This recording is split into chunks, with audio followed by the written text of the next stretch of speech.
Hi, and welcome to the King of Kalimpong Devlog. For the past 2 weeks, I've been finishing up the level design push and starting to work on the game's main menu. In an earlier video, I talked about some of the level design concepts that I was applying for making fun capture the flag and one-ball maps.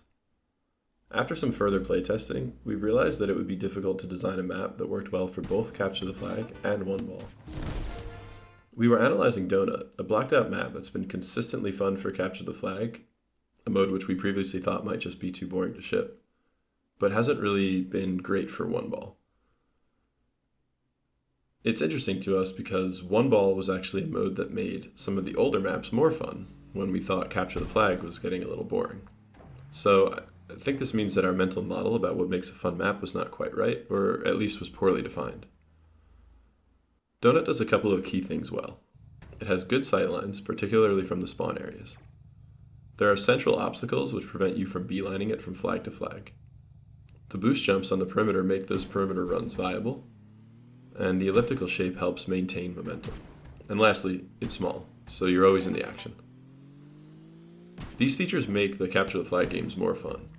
We notice that when we have good information about the state of the game, our tactics are more interesting and less random or mundane. Having fast perimeter runs and a difficult beeline means that there are more practical routes to take from flag to flag, and maintaining momentum keeps the pace of the game up and makes the chases more exciting.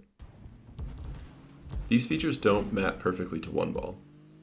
First, if the ball spawns in the middle of the map, then the runs are already shorter than a capture the flag run by half. Additionally, you don't have a fallback strategy in one ball if you can't catch the carrier. In capture the flag, you can take the other team's flag to prevent them from scoring. In one ball, your only option is to stop the carrier. I had a few hypotheses about what kind of map features might be important for a fun one-ball game. Longer capture runs, because players just needed more time to locate and catch the carrier. Dynamic spawning behaviors, so that the players respawned closer to the action rather than in static positions. Good sightlines from a team's spawn area to its goal, so they can clearly see the last leg of the opposition's run.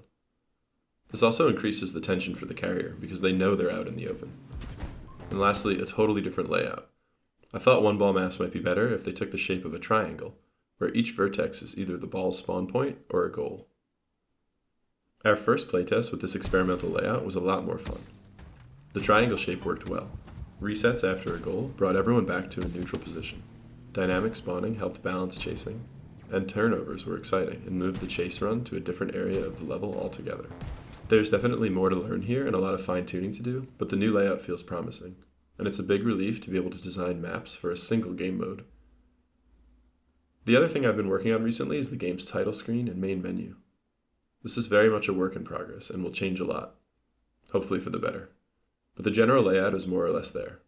Kalimpong is most fun when you play with people you know, so the main menu's top priority is to show you your friends and let you party up and play with them. The second priority is to just get you into a game. Maybe you don't know anyone yet, or you don't have any friends. In that case, it has to be easy to start playing.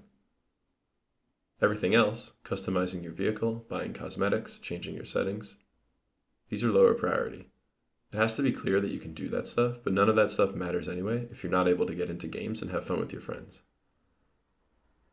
In any case, I'm thinking that when the game loads, you'll see this screen with just the vehicle and the title, and then the title will shrink and slide over to the corner and the menu UI will appear.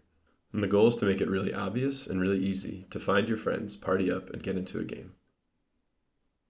That's it for today. Thanks for watching.